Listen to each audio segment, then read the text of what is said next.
are back on the Big Wake Up Call, AM 1280, WBIG. I'm Ryan Gatenby, and we always have fun talking to our next guest. She's the toy and games reporter for DailyLounge.com, and it's Reyne Rice. Reyne, welcome back to the show. Well, thanks for having me on your show, Ryan. All right, you've always got fun toys to talk about and the latest trends, and so you're here to talk about STEM and perhaps more importantly, STEAM, as we're adding arts to the science, technology, engineering, and math. Right, and you can add arts to it by adding that creative thinking component to it, or artistic things like music, language, or using paints, for example. So let's start with something that teaches kids about coding. Okay. So you can teach kids to computer code, and that really will open up a whole world of future possibilities and a new way of thinking. So we have a STEM robot mouse coding activity set from Learning Resources, and it has a programmable robot mouse named Colby. So the kids can program him to go forward and reverse or rotate left and right through an obstacle course to reach the cheese. So he's trying to attain a goal. And the possibilities are really endless because children can create their own mazes. They've got little pieces here that are, you can build a big set that's 18 inches by 18 inches, like 1.5 by 1.5, or you can just do it on the floor. And it comes with color-coded cards that match the color-coded buttons on the mouse. So it's easy for children who aren't reading yet because they can read the symbols. And it's really teaching them about problem solving, critical thinking, analytical thinking, if-then logic. And this activity set is really fun, easy, and affordable to teach children as young as 5 years old how to code. That's amazing that it's available for kids that young for coding. I remember my friends and I sitting down in our basement writing, computer programs in BASIC, and and we were the weird kids, and now it's so mainstream. I think it's great. Well, and it's something that kids like to learn. They like to be able to talk about this.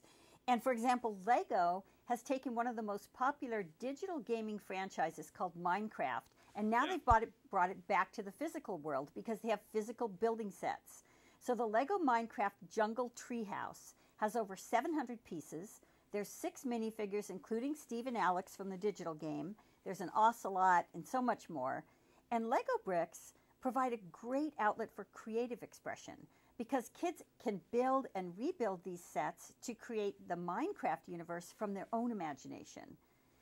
And what's nice about construction play is it develops lifelong skills like perseverance, spatial awareness, and problem solving. And what's good about construction play is when my kids bring home a set, Dad loves Legos just as much, and I can jump right in. There you go, and you can learn what they're doing online by talking to them as you're building this physical play set, because you probably don't go online to play Minecraft, but they do. And this way you can get into the understanding of the Minecraft world that they're building online. That's very cool. That's cool for Lego to kind of bridge that online and physical world. I love that. Now, if you want to teach your kids about robotics, you can really fire up their imagination with the fun and interactive Sphero Spark Edition. Now, I don't know if you've played with Sphero before. It's a round ball that fits in the palm of your hand. And it's a really hard ball, but this particular one has a clear shell, so you can see inside of it.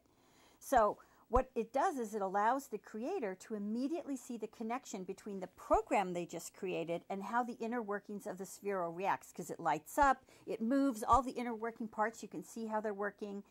And kids use the Lightning Lab app to power the Spark, and your kids will use block-based programming so they can learn the basics of cause and effect. And it's simple enough for beginning coders at age 5, but it's sophisticated enough to hold the interest for advanced users. Lots of kids, teenagers, adults are playing with these Sphero products. Do you have one? Have you played with one? No, I haven't, but I got to check this out. That sounds like a lot of fun. It is a lot of fun, and there's lots of different accessories like ramps and chariots, and you can run it through water. In fact, using art, some teachers have built programs where they teach the kids how to program the Sphero Spark Edition. Then they put a big canvas on the floor, and after each kid has learned to program, they dip it in paint. One kid has green, one has blue, one has yellow, and they run their program across it in color, so kids can see how an artistic creation can come out of programming.